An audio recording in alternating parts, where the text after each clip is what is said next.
The alarm screams through your chamber on the Yautja homeworld. You were just polishing your trophy collection when the distress beacon hits, another mess to clean up. You grab your gear faster than you can say, "Why do young bloods always screw this up?" and head to your ship. Your arsenal is impressive. Dual plasma casters, wrist blades, combistic, whip, power glove, shuriken, and that special dissolving liquid you commissioned after the last cleanup job went sideways. Each piece of equipment has saved your life at least a dozen times. This is what you do. You are Wolf, the cleaner. When other predators fail spectacularly, when hunts go sideways and secrets need burying, they call you. Welcome to another day at the office. Your ship cuts through space toward Earth. The distress signal keeps repeating, and from what you can see on the security feed, the scout ship crew got themselves killed by something nasty. A predalien. Perfect. Just perfect. You reach up and touch the left side of your face, feeling the rough scarred tissue where xenomorph blood melted through your skin years ago. That hunt cost you an eye and your upper left mandible, but hey, the scars give you character. More importantly, they remind you that these things are not to be messed with lightly. You have been doing this for decades. You are the Yautja equivalent of a 40-year-old professional, not some hotshot young blood looking for glory. You have seen things that would make younger hunters run screaming back to the mothership. You land in a forest outside some town called Gunnison, Colorado. The crashed scout ship sits there smoking, already attracting attention. Trees are flattened in a wide path where it came down. You move through the wreckage and find one of your fallen brothers. For a moment, you actually feel something that might be sadness, but there is no time for that. You take his biomask to check the ship's logs. The recorded images flicker through your vision. Oh great, a Predalien burst from the body during flight and killed everyone on board. Now the abomination is loose on this planet, probably already making more xenomorphs. This is going to be a long night. You activate the ship's self-destruct. 3 seconds later, the whole thing goes up in a massive fireball. There goes your evidence.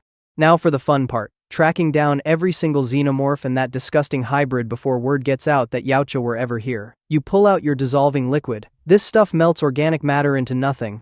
Very handy for making bodies disappear. The first corpses you find are 2 males from the nearby town. Facehuggers got them. You spray the bodies and the dead facehuggers with your dissolving liquid, watching them bubble and melt away. The chemical reaction releases a gross smell but leaves zero trace behind. A local lawman stumbles onto you mid-cleanup. He sees you standing there, 7 feet tall with your plasma caster glowing. His face goes through about 5 emotions in 2 seconds before he turns to run. Sorry buddy, you saw too much. Your wrist blade extends and 1 quick motion later, he is done. You skin the body and hang it in a tree. Maybe that will keep other curious types away. Probably not, but you can hope. Honor demands the trophy even when time is short. Into the sewers you go, following the xenomorph trail. These bugs love dark, wet places. The stench down here is incredible even through your mask's filters. You set up laser tripwires across the tunnels, the red beams crisscrossing through the darkness. Within minutes, the first xenomorph triggers one and gets sliced in half. Another one rushes you head on, hissing and dripping saliva. You fire your plasma caster and boom, acid blood everywhere. You dodge most of it, but some spatters on your armor. The stuff hisses and smokes. 2 down. How many more did that predalien spawn? You activate your thermal vision and scan the tunnels. Heat signatures everywhere. This infestation is worse than you thought. Then you see it. The predalien itself drops from an overhead tunnel, its grotesque mandibles clicking as it sizes you up. This thing should not exist. The ultimate insult to your species. It whips its tail and catches you across the chest, sending you crashing into the sewer wall. Your plasma caster misfires, blasting a hole straight through to street level. The Predalien and its xenomorph buddies escape through the new exit. You punch the wall in frustration. Your power glove leaves a crater. You track them to the power plant. 1 xenomorph skitters across the equipment. You aim carefully with your shoulder cannon and fire. Except the electromagnetic interference from all the machinery scrambles your targeting system, and you hit the power generators instead. The entire town goes dark. Whoops!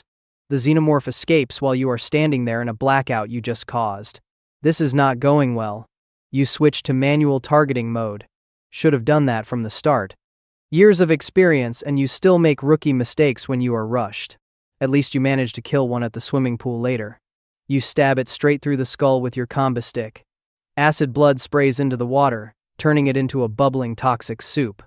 One of the pool workers runs screaming. You let him go. Not your problem right now. You have bigger fish to fry, or bigger bugs to skewer. You retrieve your combo stick and keep moving. The night is young, and your kill count needs to be much higher. Your shoulder takes a nasty hit during a fight at a sporting goods store. 5 xenomorphs swarm you at once. You kill them all but lose one of your shoulder cannons in the process. The damaged weapon sparks and dies. Fine. You detach both plasma casters and convert them into a single handheld cannon. More firepower, less aiming issues. Sometimes you have to improvise. You are Wolf the Cleaner, not Wolf the guy who follows instructions perfectly. The hospital is where things get really messy. The xenomorphs have built a hive inside, dozens of them crawling on walls and ceilings. Resin covers everything. You wade in anyway because that is what you do. The Predator ambushes you from behind. Its claws rake across your back. You spin and slash with your wrist blades, catching it across the chest. Green Yautja blood and yellow xenomorph blood mix on the floor. 3 xenomorphs rush to defend their queen. You cut through them faster than they can react. Your whip wraps around another one, crushing its exoskeleton. Your shuriken flies and decapitates 2 more in one throw. Except the shuriken keeps going and pins a screaming woman to the wall. Oops, you did not mean to do that. The other nearby people look horrified. Not great for your cleanup mission, but you cannot exactly apologize. Another xenomorph tackles you from above, and you both crash down an elevator shaft. You lose your handheld plasma cannon somewhere in the fall. The xenomorph lands on top of you, its inner jaw extending for the killing strike. You grab it by the throat and rip its head clean off. Acid blood showers down. You are going to need new armor after this. If you survive, you climb back up to the hospital roof. The Predator is waiting. The two of you circle each other, both wounded, both exhausted. This fight has been going on for hours. Your armor is smoking. Your weapons are failing, but you are still standing. The Predator lunges. You meet it head on. Claws against blades. Mandibles snapping. Tails whipping. Your wrist gauntlet sparks and shorts out from taking too many hits. One of your last functional weapons just died. The Predator sees its chance and grabs you in a death grip. You headbutt it as hard as you can. Both of you stagger backward. This creature is strong, stronger than any xenomorph you have ever fought. Then, you hear it. A high-pitched whining sound growing louder. You look up and see a bright streak in the sky. A missile. No, bigger than that. A tactical nuke. The local military decided to solve the problem by erasing the whole town. You have about 15 seconds before impact. The Predator sees it too. For one brief moment, you and this abomination share the same thought. Well, this is unfortunate. The fireball expands across Gunnison. You, the Predator, every remaining xenomorph, and every person still in town vaporize instantly in nuclear fire. At least you took the Predator with you. Mission technically accomplished. Your clan elders will count this as a success even though you are now radioactive dust. All those years of training, all those hunts, all that experience. And in the end, you get nuked by a species that barely knows you exist. Somewhere in the universe, another distress beacon is probably already going off. Another young predator is probably already making another mess. And another cleaner is probably already sighing as they grab their gear, wondering why they ever took this job in the first place. At least your trophy collection is safe back home. That is something. Oh wait, you are dead. Never mind. Your brother probably already looted it. Nice knowing you, Wolf. Next time maybe just let the planet handle its own problems. Though, who are we kidding? There is always a next time, just not for you. You are very dead, extremely dead, nuclear bomb level dead. But hey, at least you looked cool doing it. Your armor was sick, dual plasma casters. That whip, the power glove. Top tier equipment. Shame about the whole being obliterated by a nuke thing. But you know, occupational hazard, when your job title is literally the cleaner who cleans up impossible alien horror shows. Should have asked for dental insurance, and a hazmat suit rated for nuclear weapons. Too late now. You are space dust. Glowing space dust. At least you are glowing. That counts for something, right? Right? Hello? Anyone? Nope, still dead. The desert sand shifts above you, and you punch through your egg into a world that immediately tries to kill you. No mother. No siblings. Just blistering heat, 2 suns overhead, and the instant understanding that you're different from the stories whispered about your jungle-dwelling cousins. Your eyes are wider, built to scan horizons where nothing hides. Your dreadlocks are thinner, designed to shed heat instead of trap moisture. And those mandibles clicking together? They're connected to spiracles that let you breathe in air so dry it would choke a normal Yautja. Here's the thing about being born. Feral, you don't just hunt for glory, you eat bone. Actual bone. Those molars in the back of your jaw aren't decorative, they're designed to crunch through calcium like it's candy. Within hours of hatching, you've already killed your first lizard and devoured it whole, skeleton included. The taste awakens something ancient in you. Soon your cave fills with trophies, snake skulls, stripped rib cages, jawbones from things that thought they were faster than you. Wrong. Years pass in a blur of training and survival. Hand-to-hand combat, weapon mastery, tracking. Your instructor wrestles you to the ground 17 times in a row just to teach you that brute force needs technique. Every broken bone, every scar, you remember it all. Then one night, staring at the stars your ancestors looked at before they broke free from slavery, you feel it. The pull. Time to prove yourself. Time to hunt something that actually fights back. Now you're standing in front of your first spacecraft. The other young hunters prepare for their first real hunt while elders watch with cold stares. You board the ship heading to Earth, some backwater planet stuck in the year 1719. Your bone mask fits snugly, interfacing with the heat-sensitive organs in your thick brow. Wrist gauntlet, wrist blades, bolt gun, cut clamp, separable combistic. No plasmacaster, that's too easy. You activate your cloak and watch your hand disappear. Perfect. The ship breaks through Earth's atmosphere over North America. Humid air hits you the moment you step out. Everything here is wet, green, and crawling with life. Some local witnesses your cloaked ship and probably thinks it's a bird. Doesn't matter. Your first kill is a rattlesnake. You skin it and tie the pelt to your belt. Not much of a trophy, but it's a start. Days pass as you climb the food chain. A wolf gets aggressive, sinking teeth into your leg. Big mistake. You snap its neck, claim its skull, and hang it from your armor after cleaning it with disintegrator gas. Now we're talking. The forest reveals dead buffalo, skinned and left as offerings. These humans have rituals. They honor their prey. Curious, but you're here to hunt, not study. Then you hear it. A massive roar. You find a huge bear attacking a small human female. The bear? Now that's worthy. You decloak partially, and the bear turns toward you. The fight is brutal power, muscle, claws that could shred your armor. You grapple, feeling its hot breath as you wrestle for dominance. One powerful twist and its neck snaps. You lift the massive body above your head and roar, drenched in its blood. This is what you came for. The human female flees, and you follow. She leads you to warriors on horseback. You pick off their leader first with your bolt gun, then engage 2 more in close combat. They actually fight back hard. Your wrist blades sing, your cut clamp severs limbs, your netball catches one mid-run. One more falls before the female escapes, caught in a metal trap. Injured prey isn't worthy. You let her go. As another group arrives, different humans who speak a harsh language. They take her, and you let them.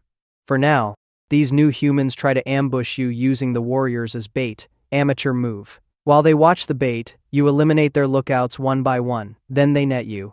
The audacity. You tear through their trap and unleash everything. Netball for crowd control. Wrist shield deflecting bullets. Cut clamp disabling weapons. When they scatter, you activate proximity mines and watch the forest explode in green. Beautiful. One wounded survivor screams when you accidentally step on him. His shriek startles you so badly you just end him on reflex. Oops. Then you see a small canine approaching. You aim your bolt gun at the mutt, but before you can fire, something crashes into you from behind. A male warrior, and this one is skilled. He's faster than the others, stronger, and he knows how to exploit your armor's weak points. You trade blows, your blood mixing with his on the forest floor. He's actually hurting you. You activate your cloak to create distance, then strike from behind, impaling him through the chest with your wrist blades. He deserves that much for the challenge he provided. But he's not done. With his last breath, He stabs your leg with an animal skull, giving the female time to escape again. You finish him with your combo stick and watch as she disappears into the darkness with that annoying dog. Fine, let her run. The hunt is better when they think they have a chance. Night falls, and you tend to your wounds with your Metacomp. The burns seal, the cuts close, but your pride stings worse than any injury. These primitive humans are proving more challenging than expected. Your blood, that darker green, that marks you as different from other Yautja, drips onto the ground as you work. Maybe you underestimated them. Maybe that's what makes this hunt worth it. You hear whistling in the distance. A challenge. The female is calling you out. You find the scarred leader of those other humans, and in one swift motion, you separate his head from his body with your combo stick. Easy. But then something hits you in the back of the head. You spin around, mandibles flared in fury, and realize what happened. She used that man as bait and shot you with his weapon. Worse, she's taken your bone mask. Your mask. The one that connects to your very biology. Rage floods through you. No prey has ever dared to steal from you. This just became personal. You track her to a clearing with strange, soft ground that shifts under your feet. Trees surround the area, perfect for an ambush. She drops from above, and the fight begins. This human female is different from the others. She knows your patterns, understands your equipment, and fights with a strategy you didn't expect from such a primitive species. She's not trying to overpower you, she's trying to outsmart you. You slash at her with your wrist shield, and she barely dodges. The dog attacks from the side, and you kick it away with enough force to send it flying. Your combo stick activates its failsafe when she tries to use it against you. Nice try, little hunter. Then she does something you'll never forget. She drags herself between two rocks, stopping your wrist shield mid-swing, and grabs one of your mandibles.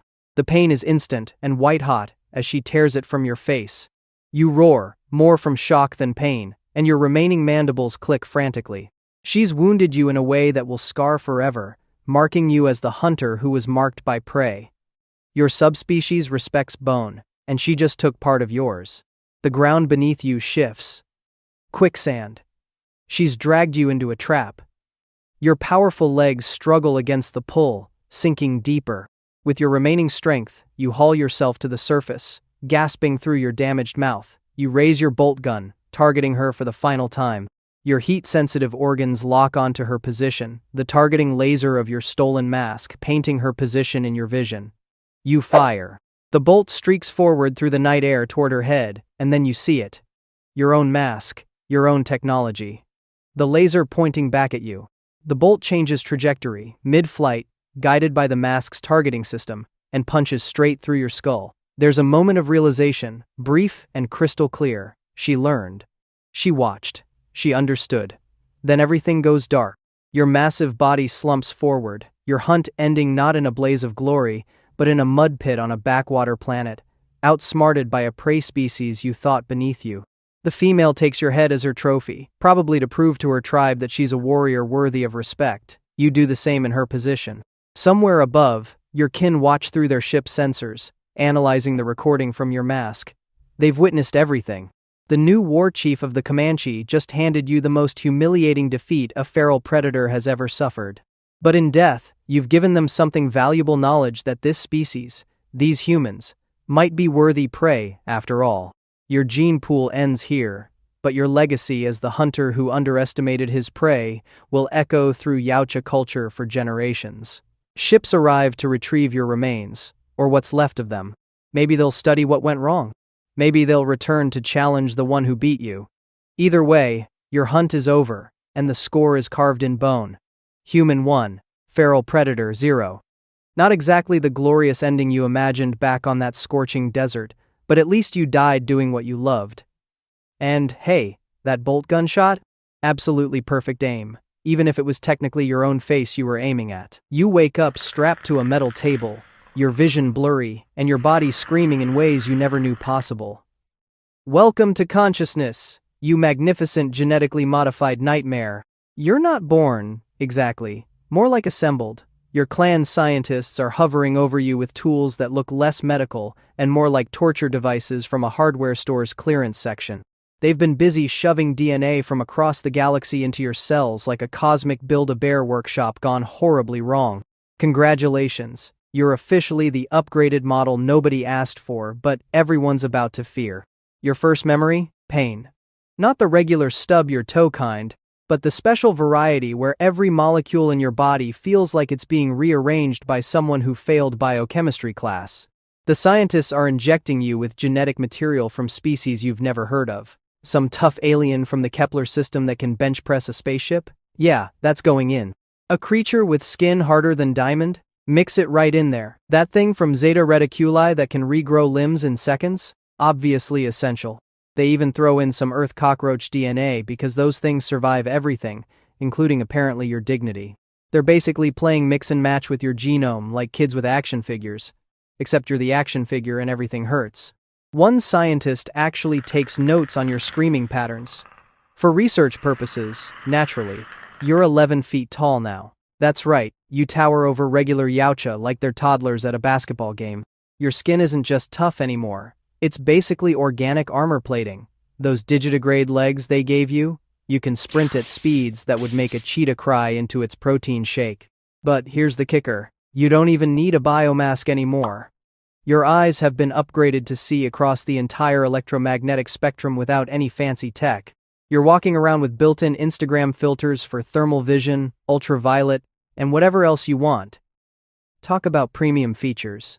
Your clan elders look at you with a mixture of pride and barely concealed terror.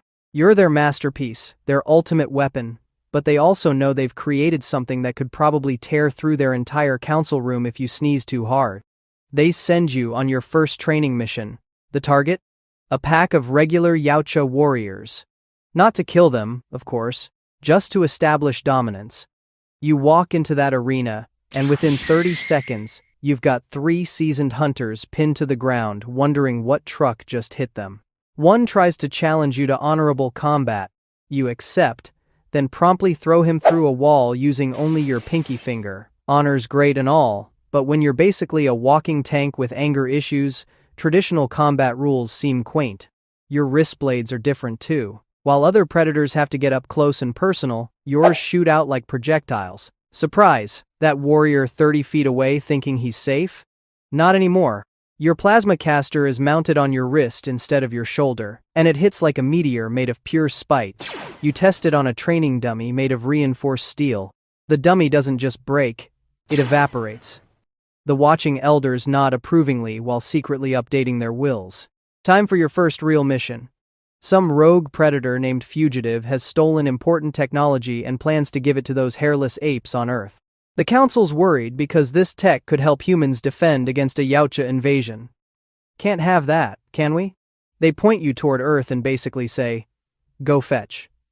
You're given a ship, some genetically modified Predator Hounds that look like they crawled out of someone's nightmare about nightmare dogs, and coordinates to a tiny blue planet where the dominant species thinks pineapple on pizza is controversial. Your ship enters Earth's atmosphere just as some human child is messing with Fugitive's stolen gear. Great timing, kid. Your cloaking system glitches because of his interference, and suddenly the US Air Force is sending F-22 seconds to say hello with Sidewinder missiles. You dodge their missiles while simultaneously trying to recalibrate your systems. One pilot gets close enough that you can actually see his face through the canopy. He looks confused. You'd be confused too if you were him. These flying metal birds are annoying, so you blast one out of the sky just to make a point. The pilot ejects, probably wondering if his insurance covers acts of alien god. The other, F-22 seconds back off slightly, suddenly remembering they have somewhere else to be. You track Fugitive to some government facility where they're keeping him. These humans think their little cages and guards can hold a predator. Adorable. But you're not here for them. You're here for Fugitive. You crash the party just as he's about to kill some human soldier. The look on Fugitive's face when he sees you is priceless. It's the same expression a regular person has when they order a medium pizza and a party-sized one shows up instead. The fight with Fugitive is embarrassingly short. He tries his best, really puts his heart into it. Throws some decent punches, attempts a few clever moves he probably learned from some ancient Yautja martial arts scroll. But you? You grab him by the throat, demand the location of the stolen tech, and when he refuses, you literally rip his head and spine out like you're pulling a particularly stubborn weed from a garden. The humans watching this are probably rethinking their entire understanding of the food chain. Now things get interesting. You've noticed this autistic human child, Rory. Your enhanced vision picks up something special about his brain patterns. The way his neurons fire, the unique cognitive patterns, this is evolution in action. Your species has been stealing the best genetic traits from across the galaxy. And here's humanity's next upgrade, walking around in light-up sneakers eating chicken nuggets. You want that DNA? Not in a creepy way.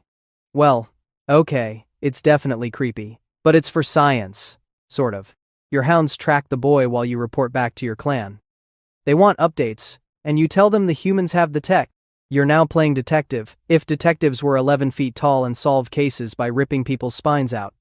You find the kid's house, discover a map to fugitive ship drawn in crayon. How strategically advanced. You've traveled across galaxies with faster-than-light technology, and your biggest lead is coming from something made with Crayola. The humans are getting organized now. There's this group of military misfits calling themselves the Loonies, plus the kid's father, Quinn McKenna, who seems particularly motivated to stop you. Probably has something to do with you trying to kidnap his son for his evolutionary superior brain. Parents, right? So protective. They set traps, use fugitive stolen tech against you, and generally make your life difficult. One of them even manages to blow your arm off with your own plasma caster. Rude. But your enhanced healing factor means you're already growing it back while they're still celebrating. The final showdown arrives at Fugitive's crashed ship. The humans have set up an ambush using everything they've learned about Predator technology. McKenna's got Fugitive's gear, his team has weapons, and they're all positioned strategically around the ship. You walk right into it because, honestly, what are they going to do? You're the ultimate predator. You've got redundant organs, self-healing exoskeleton, and enough firepower to level a city block. McKenna challenges you to single combat. No weapons, just hand-to-hand. Part of you respects this. The warrior code still means something, even to an upgraded abomination like yourself. You accept, tossing aside your weapons. The fight is brutal. McKenna's good for a human, using every dirty trick in the book. He goes for your eyes, your joints, anywhere that might be vulnerable. But you're literally built different. Every punch he lands feels like a mosquito bite. You grab him, ready to add another spine to your collection. That's when his team opens fire with everything they've got. Your armor holds, mostly, but they're targeting the spots where McKenna already damaged you. Smart. Annoying, but smart. They're using Fugitive's weapons, your own technology against you. The irony isn't lost as a plasma bolt tears through your chest. Your enhanced healing tries to compensate, but there's only so much even upgraded biology can handle. As you fall, your vision's starting to fade, despite all those fancy visual upgrades. You can't help but think about the cosmic joke of it all. You were designed to be the ultimate hunter, the apex of apex predators. Millions of years of evolution from countless species, all combined into one perfect killing machine. And you're being taken down by a species that still argues about whether hot dogs are sandwiches. Your last thought as Quinn McKenna stands over you with Fugitive's plasma cannon should have just stuck with the regular DNA instead of going for the deluxe package with all the unnecessary add-ons that apparently don't include common sense or the ability to see an obvious trap. Your body hits the ground with a thud that probably registers on nearby seismographs. The ultimate predator, defeated by determination, teamwork, and a really angry dad. Your clan's probably going to be so embarrassed they'll delete you from the family photo albums. If Yautja heaven exists, you're definitely getting laughed at by every regular predator who died honorably in combat instead of getting punked by Team Human. Back on your homeworld, some scientist is looking at your failure report and thinking, maybe we should have included some Earth cockroach DNA for survivability. Too late now, genius. You're just another cautionary tale about the dangers of genetic over-engineering and underestimating species that invented both nuclear weapons and reality TV. The ultimate lesson? Sometimes being ultimate just means you ultimately fail in a more spectacular fashion. At least you made it interesting. The humans will probably make a mediocre movie about this whole mess, and critics will say the ultimate predator wasn't even that ultimate. They're not wrong. You crack open your eyes on Yautja Prime, and the first thing you notice is that everyone around you is massive. Your siblings tower over you. The adults? Forget about it. You're the smallest hatchling in your clan's history, and your father, Njor, the clan leader himself, takes one look at you and his mandibles twitch in what can only be described as disgust. Great start to life, buddy. Welcome to the family. From day one, you're not just small, you're a problem.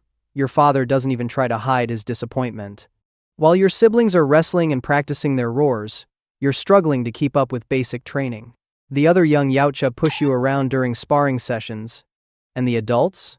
They don't even bother learning your name. To them, you're just the runt, the weak one, the mistake. But here's the thing. You've got an older brother named Quay, and he actually treats you differently. While everyone else is busy pretending you don't exist, Quay shows you hunting techniques and teaches you how to hold your own in a fight. One day, when you're both still young, something goes horribly wrong during a training exercise. An explosive device malfunctions, and Quay's about to get blasted into next week. You don't think, you just move. You shove him out of the way, and the blast sends you tumbling. When the dust settles, you've saved his life, but one of your lower tusks is broken, chipped clean off at the end. Quay picks you up, checks to make sure you're okay, and from that moment on, you're not just his little brother. You're his brother who saved his life. Years pass. You grow, but not enough. You're still smaller than everyone else. You're still the runt. And oh, did I mention you're also blind in one eye? Yeah, nature really went all out making sure you had every disadvantage possible. Your vision's messed up from birth, so while other Yautja have perfect depth perception and can spot prey from ridiculous distances, you're squinting and compensating every single day. One morning you wake up feeling different. You're finally ready. Ready to prove yourself. Ready to earn your place in the clan. You travel to a desert wasteland on Yautja Prime to meet Quay, and you find him waiting in a cave. He challenges you to a sparring match, and you hold your own. Actually, you do better than hold your own. When it's over, Quay invites you onto his ship. This is it. This is your moment. You're about to plan your first hunt, the one that'll make you blooded, the one that'll finally make your father see you as more than a disappointment. You stare at the star maps, considering your options. Small prey? Easy hunting grounds? No. That won't cut it. If you're going to prove yourself, you need to go big. Massive. Legendary. So you pick Genna, the deadliest planet in the entire universe. Your prey? The Kalisk. An unkillable creature that even your father fears. Quay looks at you and warns you that failing a hunt means death. You promise him you won't fail. But before you can leave, your father shows up. Yor strides into the ship, and for a second, you think maybe he's come to wish you luck. Maybe he's finally going to acknowledge you. Then he activates an energy beam device that locks you in place, and you realize what's actually happening. Your father ordered your execution. He decided you're too weak to live, and he's commanded Quay to kill you. Your own brother, the one whose life you saved. You beg. You plead. You ask for mercy. But your father stays silent. Quay tells you to be brave. You close your eyes and accept your fate. Except death doesn't come. What happens next isn't entirely clear. But somehow, you survive. Maybe Quay couldn't go through with it. Maybe something interrupted the execution. All you know is you wake up on a ship headed to Genna. Alone. You crash land in a forest on Genna, and immediately you understand why this place has a reputation. The planet itself wants you dead. Vines shoot out from the trees and wrap around your limbs, dragging you down. They're not just plants. They're aggressive, almost intelligent. One vine coils around your arm and squeezes so hard you think the bone might crack. You lose your bow in the struggle. Using your plasma sword, you hack and slash, keeping the murderous vegetation at bay long enough to spot a ledge. You climb one of the vines and leap, barely making it out of the forest's reach. Your arm's injured, your weapons are scattered, and you're only 5 minutes into your hunt.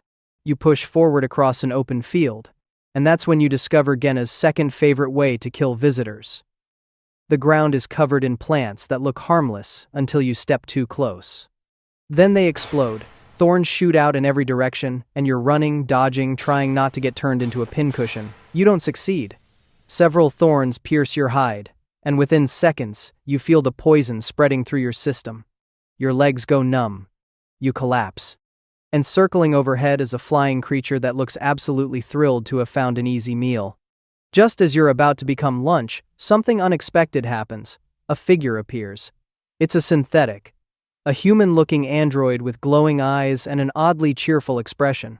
She introduces herself as Thea, and she saves your life by driving off the flying creature. She offers you a deal. She'll guide you through Genna's nightmares if you protect her in return. You're in no position to argue, you agree. Now, here's where things get weird. Thea doesn't have legs that work properly, so you end up carrying her on your back. That's right. You, a proud Yautja warrior on the deadliest hunt of your life, are now hauling around a synthetic backpack. Quay kept a toy you gave him as a kid, and now you're a pack mule for a robot. The universe has a sick sense of humor, but Thea proves useful. She knows Genna's patterns. She warns you about the acid pools that bubble up from underground. She points out the predators before they spot you. And slowly, painfully, you make progress deeper into the planet's hostile terrain. Your equipment is top-notch. You've got your wrist blades, your plasma sword, a grapple gun, cryo grenades, and a combistic. You even picked up some of Genna's native items along the way. There's a bone bison fang you're using as a backup weapon, some razor grass that works as a makeshift blade, and even an explosive grub you're saving for a special occasion. Days pass. You encounter more dangers. There are pools of liquid that melt through your armor. There are creatures that hunt in packs and show no fear. At one point, you have to cross a canyon using your grapple gun while Thea clings to your back, offering unhelpful commentary about how far the drop is. Thanks, Thea. Really needed that. But you're learning. You're adapting. Every encounter makes you sharper. Every near-death experience teaches you something new, and you realize something surprising. You're good at this. Not despite being a runt, but maybe because of it. You've spent your whole life being underestimated. You've learned to use every advantage, every trick, every desperate tactic. While other Yautja rely on brute strength, you've mastered strategy. Finally, after what feels like weeks of torture, you pick up the trail, the Kalisk, the unkillable beast your father fears. You follow its tracks through a scorched wasteland, past the bones of creatures that tried and failed to bring it down. Thea runs a scan and informs you that Weyland-Yutani Corporation has sent synthetic forces to capture the creature for their own purposes. Just what you needed. Competition from a mega-corporation with unlimited resources. You press on. You have to. This is your last chance. Your first hunt and your last chance to prove you deserve to exist. The tagline of your life, really. You spot the Kalisk in the distance. It's massive. It's terrifying. And it's looking right at you. You activate your cloak. You steady your breathing. You grip your plasma sword. Thea whispers tactical advice from your back. And for a moment, you almost laugh at the absurdity of it all. You're a half-blind runt with a robot strapped to your shoulders, about to fight an unkillable monster on the deadliest planet in the universe because your father tried to have you executed. The Kalisk charges. You dive to the side, roll, and come up swinging. Your blade connects, and the creature roars. It's not invincible. It's just really, really hard to kill.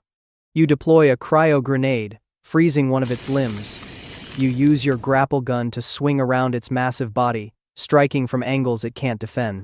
Thea's feeding you real-time data about weak points and attack patterns. The fight is brutal.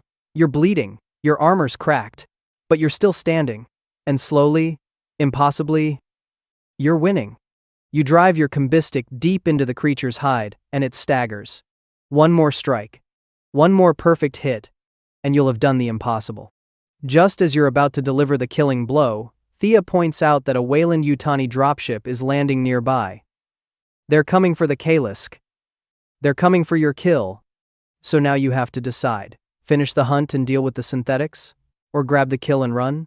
You glance at Thea on your back. She shrugs.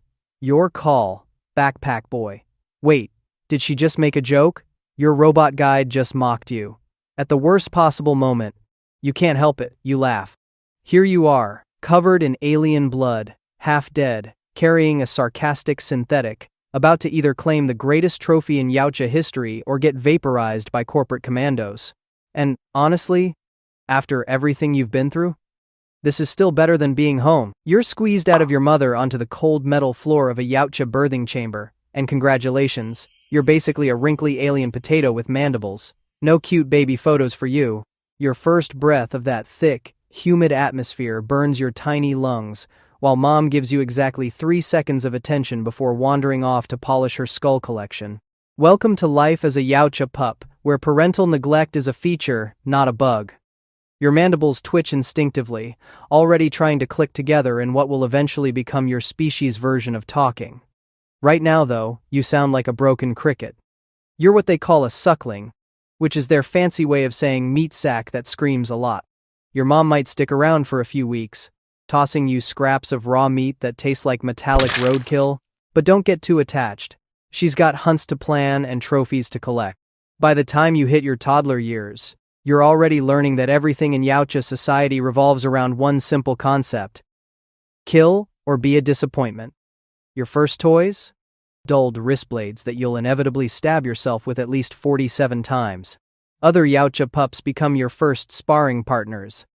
And let's just say playdates involve a lot more green blood than juice boxes. Your dreadlocks are just sad little nubs at this point, making you look like an angry pineapple with anger management issues. The older younglings mock you relentlessly, shoving you around and stealing your training weapons. But hey, builds character, right? Or trauma? Probably both. At age 7 or 8 in Yautja years, you graduate to what they call the youngling stage. Your training kicks into overdrive, and suddenly those dulled blades get a whole lot sharper. You're dragged into training arenas where scarred veterans beat the absolute snot out of you daily. They call it education. You call it legalized child abuse with extra steps. Your instructor, some battle-hardened elite with more scars than skin, doesn't believe in participation trophies. Mess up a combat drill? That's a backhand that sends you flying across the room. Show weakness? Get ready for a week of sleeping outside the clan quarters. Complain about anything? Well, let's just say some younglings mysteriously disappear during advanced training exercises. The worst part? You're starting to understand their clicking language properly now, which means you get to fully comprehend all the creative ways they're calling you worthless. Your instructor's favorite phrase translates roughly to softer than human flesh, which, in Yautja culture, is basically the ultimate insult. You spend your days learning to use every weapon in the Yautja arsenal, from plasma casters to smart discs. Of course, they don't give you the good stuff yet. You get the hand-me-downs that barely work, sputtering out sad little energy blasts, while the older trainees get the gear that actually kills things. It's like being given a Nerf gun while everyone else has bazookas. Combat training isn't just about weapons, though. Oh no, they want you to be a well-rounded killer.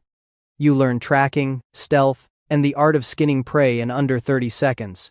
Nothing says childhood like spending your afternoons elbow-deep in alien viscera while your instructor critiques your technique. No. You're supposed to separate the spinal column first, you pathetic meat waster. Fast forward a few years, and boom, you've hit the unblooded stage. You're basically a teenager now, which means you're full of hormones, aggression, and terrible life choices. Your dreadlocks have grown out to a respectable length, though they're still nowhere near as impressive as the adults. You strut around like you own the place, but everyone knows you're just cannon fodder waiting to happen. This is when training gets genuinely lethal. Your instructor can now kill you with impunity if you screw up badly enough. Miss a block during sparring? Dead. Show cowardice during a training hunt? Super dead. Accidentally use the wrong fork at dinner? Okay, maybe not dead, but definitely getting your face rearranged. You and your fellow unblooded live in shared quarters that smell like a gym locker room had a baby with a slaughterhouse. Privacy? What's that? You're crammed in with 15 to 20 other angry teenage aliens, all competing for the chance to not die during your eventual blooding ceremony. The testosterone levels are so high you could practically bottle the air and sell it as pre-workout. Group dynamics are fun too. There's always that one unblooded who thinks they're already elite material, practicing their victory roar in the mirror. Then there's the nervous one who everyone knows won't make it past their first hunt. You? You're somewhere in the middle, trying not to draw attention while secretly hoping everyone else fails spectacularly so you look better by comparison. The day finally arrives. Time for your blooding hunt. You and 2 other young bloods get dropped on some backwater planet that's been specifically seeded with xenomorphs, because apparently, your species' idea of a coming-of-age ceremony is, go fight the universe's most perfect killing machine with subpar equipment. They hand you armor that's about as acid-resistant as tissue paper and weapons that your instructor probably found at a Yautja garage sale. Meanwhile, you know the elders are watching from their cloaked ship, probably taking bets on which one of you dies first. The odds are not in your favor, considering historical statistics show maybe 1 in 3 young bloods survives their first hunt. Those are worse odds than Russian roulette with 2 bullets. You creep through some ancient pyramid, your bio masks targeting system glitching because of course it is. Every shadow could hide a xenomorph. Every drip of water might be acid saliva. Your heart's pounding so hard you're pretty sure the xenomorphs can hear it from 3 levels away. This is what years of training have prepared you for, except suddenly all that training feels about as useful as a chocolate teapot. Then you see it, your first xenomorph. It's everything the veterans warned you about and worse. All teeth and claws and concentrated murder. Your partner freezes up, which is exactly what you're not supposed to do. The xenomorph doesn't hesitate though. 1 second your buddy's standing there, the next he's got a tail through his chest, and his last word is a gurgling click that probably translates to, "Mommy." Now it's personal. You manage to actually kill a xenomorph through some combination of luck, adrenaline, and sheer panic. Time for the blooding ritual. You break off the dead alien's finger, trying not to think about how this is basically the galaxy's most dangerous arts and crafts project. The acid burns as you mark your forehead with your clan symbol. Congratulations, you're officially an adult. Your prize? Not dying. Yet. But wait, there's more. See, becoming blooded is just the beginning of your troubles. Now you have to survive long enough to make it back to the ship, while more xenomorphs pour out of the walls like a nightmare conga line. Your other partner? Yeah, he got face-hugged while celebrating his first kill. Classic rookie mistake. You barely make it back alive, covered in burns, missing a few fingers, and probably traumatized for life. The elders nod approvingly, which is the Yautja equivalent of a standing ovation. You're officially a blooded hunter now, which means you get slightly better gear and the privilege of going on even more dangerous hunts. Lucky you. Adult life as a Yautja is basically one long murder vacation. You travel from planet to planet, looking for things to kill and turn into wall decorations. But first, you need territory, and good luck finding any, because every decent hunting ground is already claimed by someone bigger and meaner than you. Challenging for territory means fighting another Yautja, and these aren't friendly sparring matches. These are knockdown, drag-out brawls where losing means death or exile. You spend weeks scouting for the weakest territory holder you can find, someone old or injured enough that you might actually stand a chance. Even then, it's a brutal affair that usually ends with someone missing body parts. Once you finally get your own hunting grounds, you have to defend them constantly. Every young punk looking to make a name for themselves sees you as a stepping stone. You can't show weakness, can't take a sick day, can't even limp without some ambitious young blood thinking it's their shot at glory.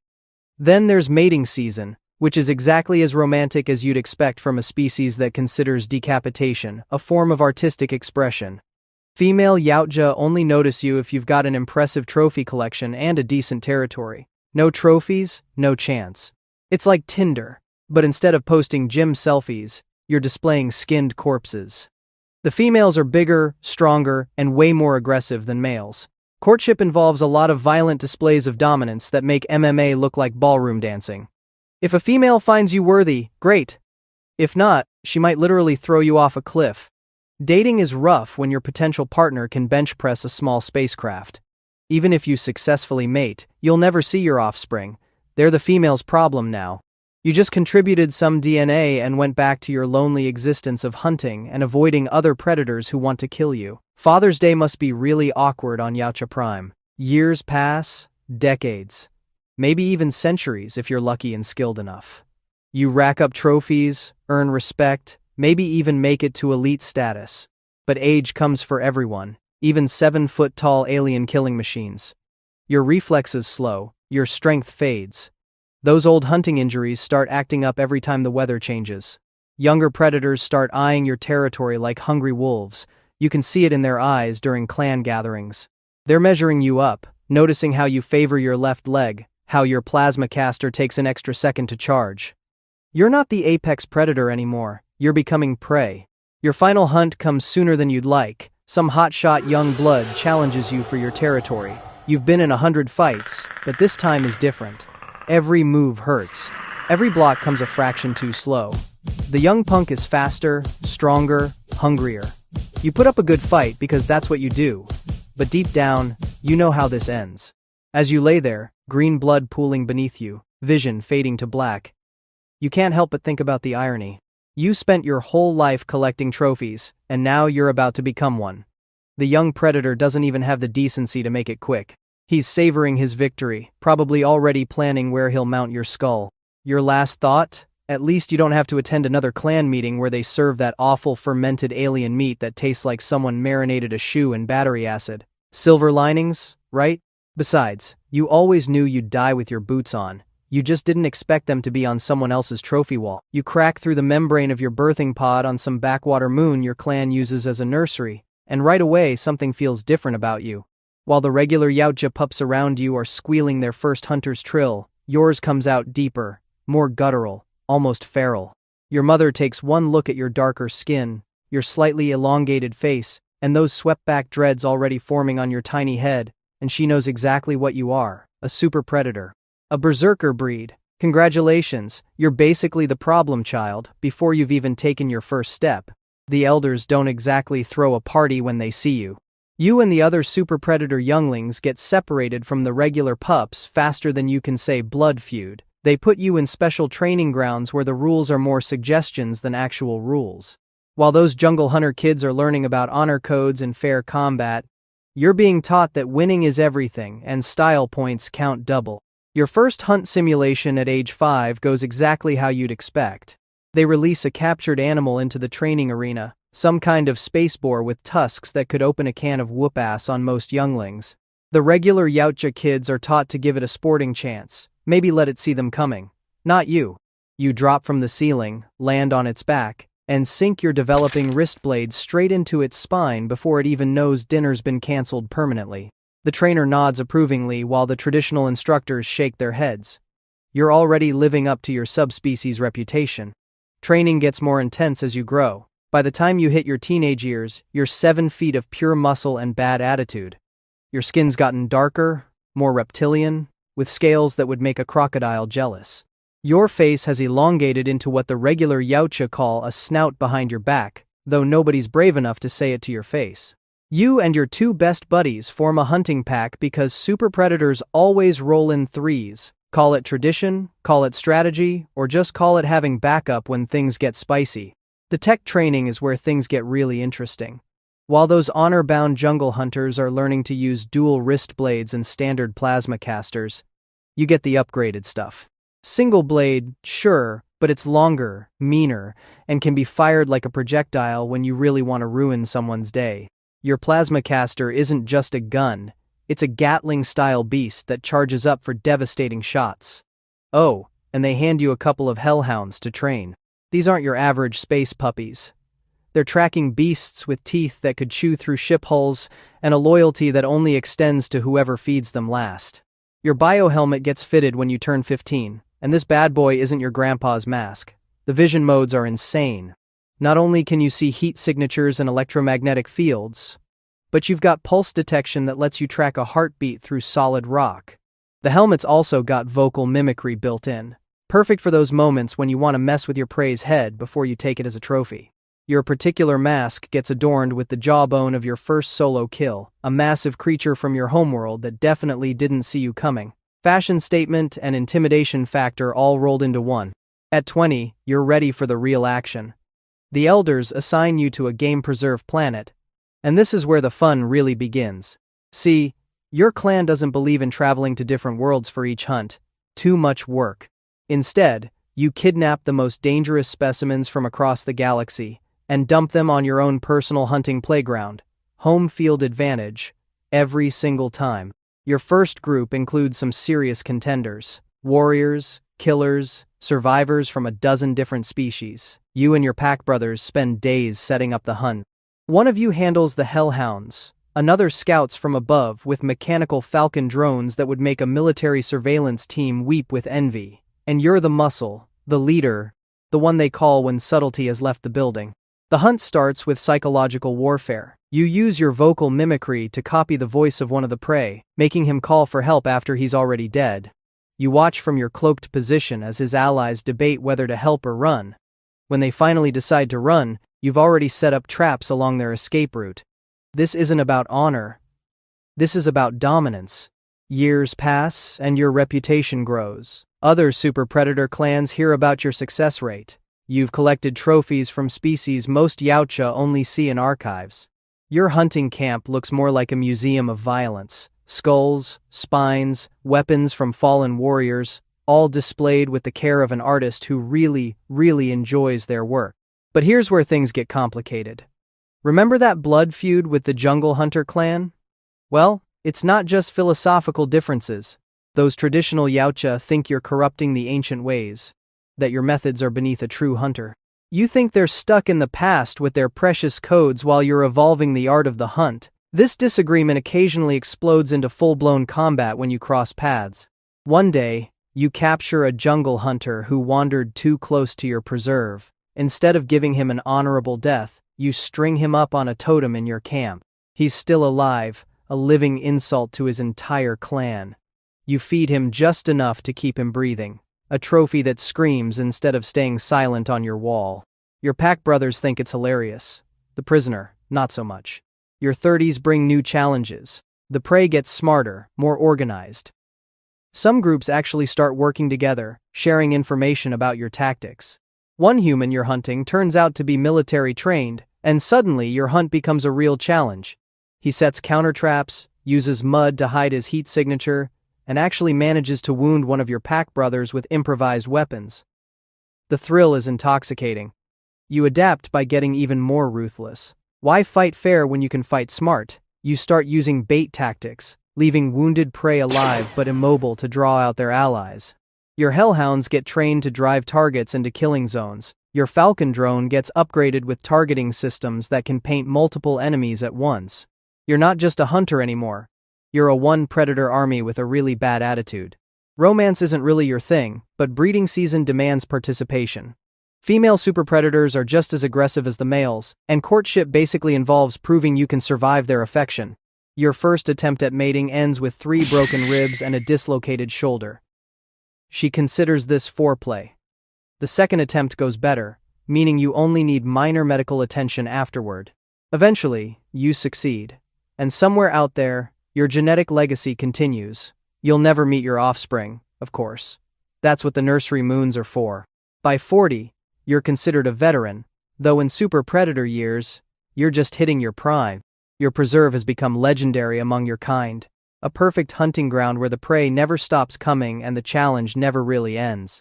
You've modified your equipment so many times that the tech barely resembles standard issue anymore. Your plasma caster has enough firepower to punch through vehicle armor. Your wristblade has serrated edges that would make a chainsaw feel inadequate. Even your cloak has been modified to last longer and bend light more effectively. Then comes the day that changes everything. A group of prey, unlike any you've hunted before, arrives on your preserve. They're organized from the start, skilled, and worst of all, unpredictable. One of them figures out how to use your own equipment against you. Another discovers your trophy camp and frees that jungle hunter you've been keeping as a lawn ornament. Suddenly, you're not just hunting. You're in an all-out war. The battle is glorious and terrible. Your pack brother with the hellhounds gets taken out by explosives. Your other brother falls in single combat with a blade-wielding warrior who shouldn't have lasted 10 seconds but somehow matches him strike for strike. Now it's just you, and your prey has gotten bold. You manage to recapture the jungle hunter and challenge him to combat, not because of honor, but because you want to prove your superiority once and for all. The fight is brutal. He's weak from captivity, but still dangerous. You're stronger, better equipped, but he knows all the traditional moves you've spent years learning to counter. In the end, you win, taking his head as your greatest trophy yet. But the victory celebration gets cut short when you realize the last remaining prey has gotten to your ship. You remote detonate it because if you can't leave, neither can he. The explosion is beautiful, really brings out the color of the sunset. You track him back to your camp where he's trying to protect another survivor. This should be easy pickings. You power up your plasma caster, ready to end this hunt in spectacular fashion. The prey looks exhausted, defeated. You savor the moment, letting the weapon charge to maximum power. This will be a kill worth remembering. You can already imagine the skull on your wall, the new jawbone for your mask. Maybe you'll even keep a recording of his final words. That's when he lights himself on fire and charges straight at you with a bone axe. Wait, what? Nobody mentioned anything about tactical self-immolation in the hunting manual.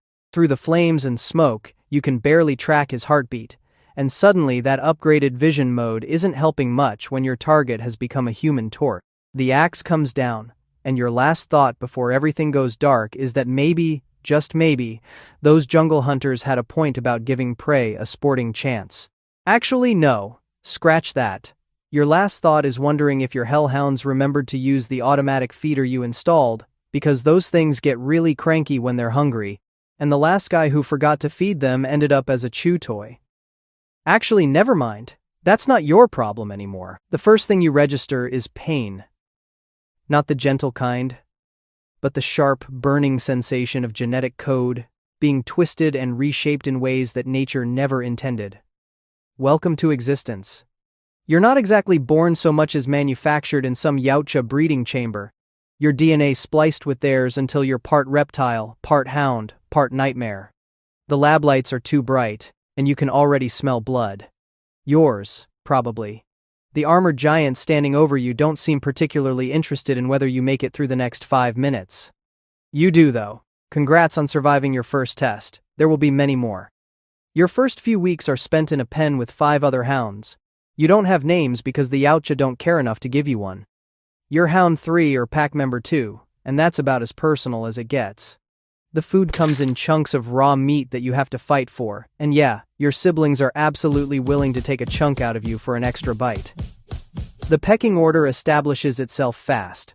You're somewhere in the middle, which means you're strong enough to survive but not cocky enough to challenge the alpha. That's fine, the alpha gets the most scars anyway. Your body grows fast. Within weeks, those stubby legs turn into powerful limbs covered in scales that shimmer with an oily sheen. Your jaw fills out with teeth designed to puncture and hold, not chew. The exoskeletal armor plating across your back and shoulders starts hardening. And those little horn nubs on your head? Yeah, those are getting pointy. Your blood runs green, a gift from your Yautja DNA donors, and you've got these weird dreadlock-looking tendrils growing from your skull. You look in the reflection of the water trough one day and realize you're basically a living weapon that someone decided to make look extra intimidating for fun. Training begins around week 6. A Yautja handler, bigger and meaner than the others, enters your pen with a control device that emits a high-pitched whistle only you and your pack can hear. The sound cuts through your skull and makes your legs buckle. You learn real quick that whistle means come, and if you don't come fast enough, the pain gets worse. Classical conditioning at its finest. The handler runs you through drills. Track this scent. Flush out that target. Hold position. Attack on command. Stop attacking on command, which is honestly the hardest one because once you taste blood, every instinct screams to keep going. The handler brings in live targets, small creatures that scatter when released. You learn to corner them without killing, to hold them down until the whistle sounds. Failure means the pain device activates. Success means an extra ration of meat. Your brain rewires itself around these rules until they become more powerful than hunger or rage. Your first real hunt comes on some jungle world you'll never learn the name of. The ship's cargo bay opens, and you're released with your pack into thick vegetation that smells like rot and rain. Your handler points in a direction and whistles once. You bolt. Your claws tear into the soft earth as you run, nose low, picking up the scent trail of whatever poor thing got dropped here to be sport. The vegetation slaps against your armored hide as you weave through massive trees with roots thick as your body. Your pack moves in formation, 3 on the flanks, 2 up the middle. You hear something ahead. The snap of a branch, labored breathing. It's prey, but it walks on 2 legs and carries weapons. You don't care. The hunt is everything. Your muscles burn with the thrill of the chase, every sense heightened. You can taste the air, heavy with moisture and fear. Your pack spreads out in a coordinated sweep, closing the net. And when you finally corner the target near a waterfall, the fear smell rolling off it is delicious. You lunge first. Your jaws clamp down on an arm, and the prey screams. One of your packmates hits from the side, horns tearing through clothing and flesh. The prey fires a weapon, and bullets punch into your armor plating. They sting but don't penetrate. Your biology's too tough for that. It takes 3 of you to bring it down, and by the time your handler whistles the recall, You're painted in red blood that isn't yours. The Yautja doesn't praise you. It just drags the carcass away and loads you back onto the ship. You did your job. That's all that matters. Hunt after hunt follows. Desert planets where the heat makes your scales itch. Frozen worlds where your breath comes out in green mist. Swamps that smell like decay. Cities with metal towers that your claws spark against. Every environment brings new prey, new smells, new ways to kill. You get good at it. Real good.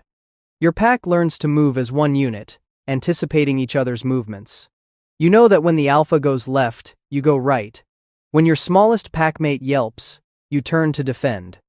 The Yautja watches from a distance, sometimes stepping in to claim the kill, sometimes letting you and your pack tear the prey apart. Not every hunt goes smooth.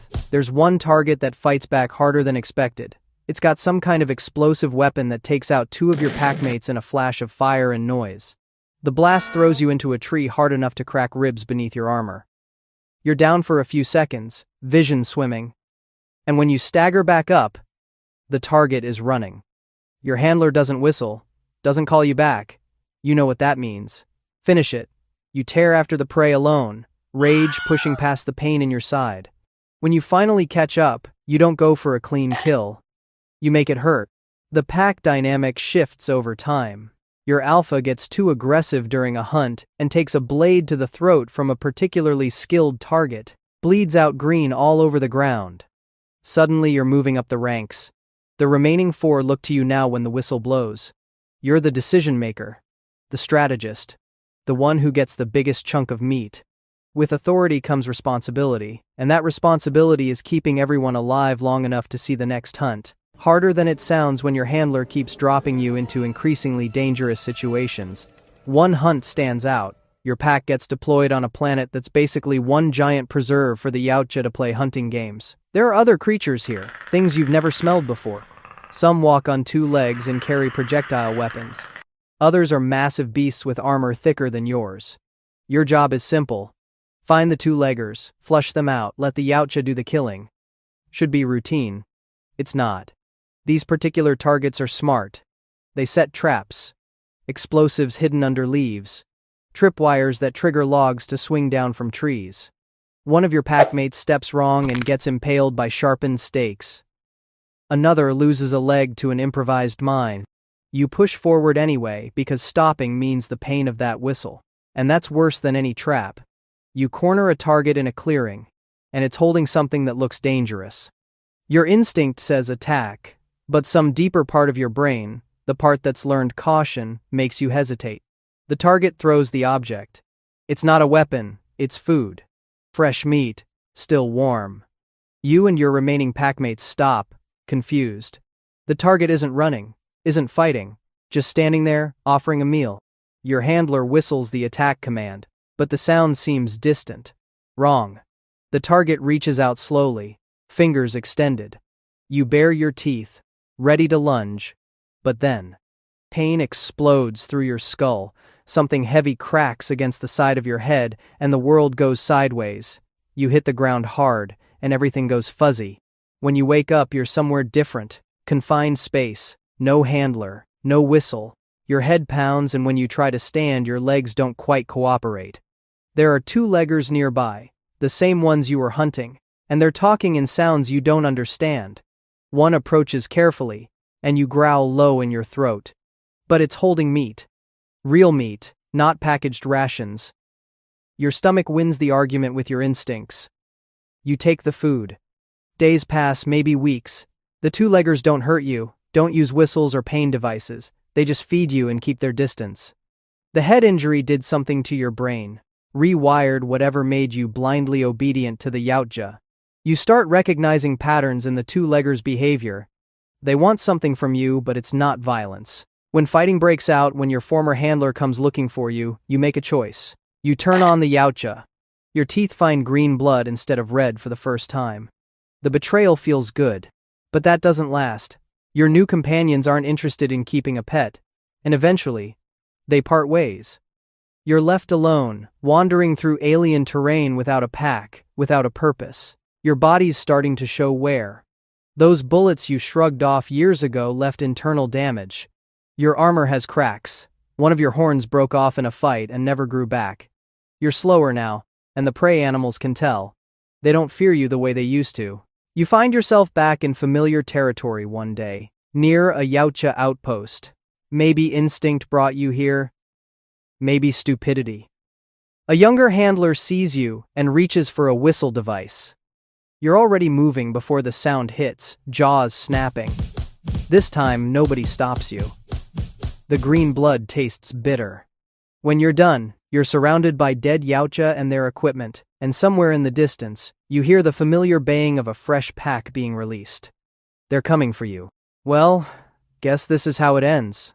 At least you'll take a few of them with you. Those spikes on your back aren't just for show, and you've learned a few tricks in your time that the Yautja never taught you. Let's see how many you can take down before your body finally gives out. Just one more hunt. You crack through your shell and immediately realize something's wrong. Where's Mom? Oh wait, she's over there, about 50 feet tall, covered in spikes, and completely ignoring you. Welcome to Genna, the death planet, where even your own mother thinks you're just another mouth to feed. She waddles off into the jungle, leaving you and your siblings to figure things out. Good luck with that. You're small right now, maybe the size of a large dog, but you've already got something special. That thick, armored shell on your back, nearly impossible to crack. Those little spikes poking out everywhere, sharp enough to make anything think twice about eating you. You waddle around on all fours, checking out your new home. The jungle is thick, humid, and everything here wants to kill you. The plants have poison, the insects have stingers, even the rocks look suspicious. Your first meal comes pretty quick. A small lizard thing scurries past, and your instincts kick in. You pounce, your jaws snap shut, and boom. Dinner. Not bad for your first day alive. The taste is weird, kinda crunchy on the outside, squishy on the inside. But your stomach stops growling, so you'll take it. You spend the next few weeks hunting small prey, learning the jungle, and mostly trying not to become someone else's lunch. Every day you get a little faster, a little smarter. You learn which plants spray poison, and which ones are just trying to look scary. The jungle is basically one giant obstacle course designed to kill you.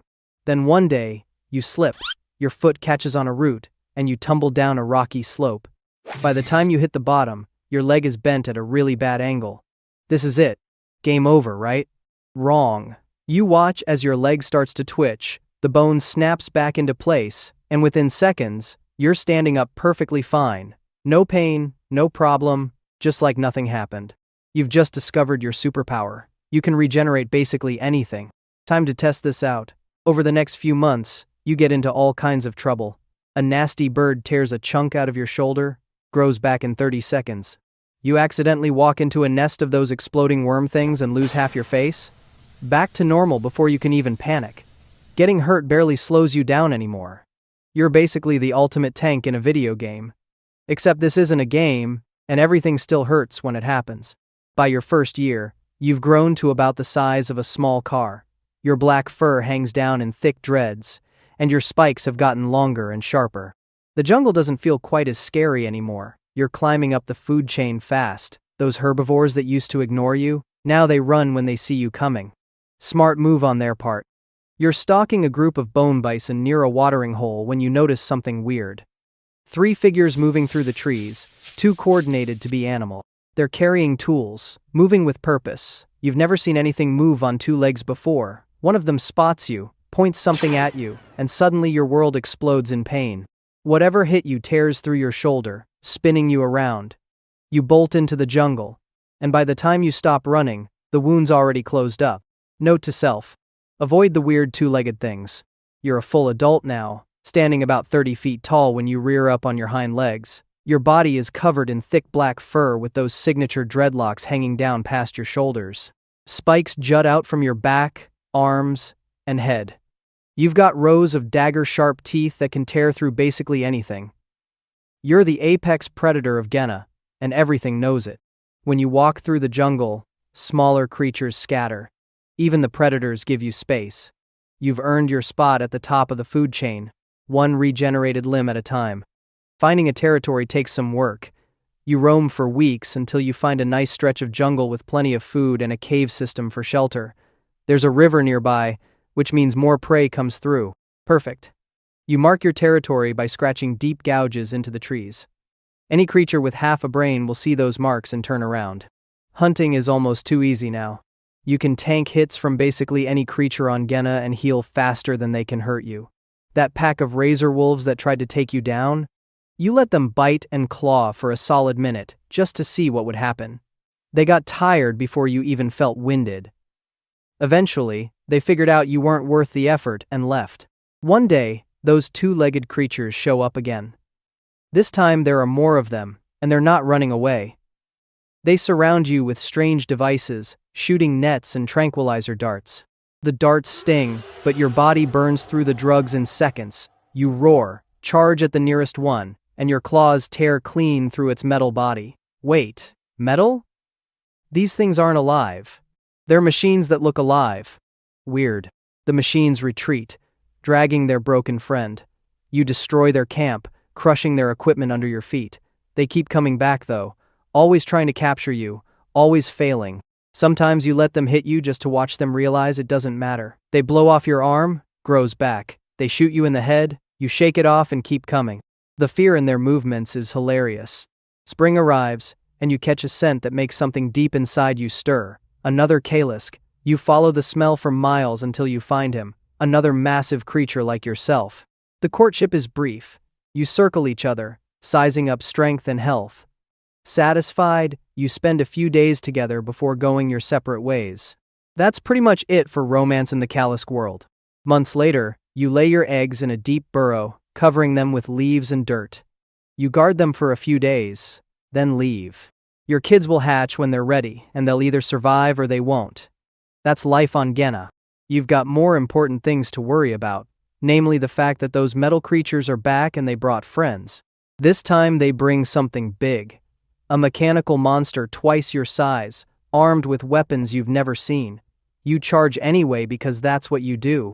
The machine fires, and you lose your entire left side in an explosion. You hit the ground hard, vision swimming. But then the regeneration kicks into overdrive. Muscle, bone, skin, everything grows back in seconds. You're up again, angrier than before. The fight goes on forever. Every time the machine damages you, you heal. Eventually, you get close enough to sink your teeth into its metal shell. You taste electricity and oil. Not your favorite meal, but you keep going. Your claws tear through its armor plating. Then something strange happens. One of the two-legged things is nearby, but it's different, smaller, and it smells familiar. You pause mid-attack, sniffing the air. That scent, you know that scent. It's one of your offspring. The little creature must have marked this two-legged thing as family, which means by Kalisk law, it's family to you too. The urge to attack vanishes. You back off, confused but following instinct. The two-legged thing and your baby are working together. Wild. The big machine doesn't care about family bonds. It keeps attacking, and you keep defending yourself. At one point, it grabs you and starts pulling you towards some kind of containment unit. Your baby and the two-legged thing jump in to help. Together, you tear the machine apart. When the metal creature finally explodes from the inside, you're free. Your baby has grown bigger, almost half your size now. You nuzzle it gently, careful not to poke it with your spikes. The two-legged thing watches nervously. You could eat it right now, but you don't. Your baby marked it as family, and that bond is sacred. Instead, you turn and walk back into the jungle. Your baby follows, and surprisingly, so does the two-legged thing. Days pass, and you find yourself in a weird situation. You're basically co-parenting with an alien creature. It's strange, definitely not natural, but your baby seems happy. The two-legged thing even helps hunt sometimes, using tools and strategy to take down prey you'd normally just overpower. Different approaches, same result. Then one morning, you wake up alone. Your baby is gone, and so is the two-legged thing. You search for hours, following their scent until it just stops. They didn't die. They left. You stand there, confused and maybe a tiny bit sad, which is a weird feeling for an apex predator.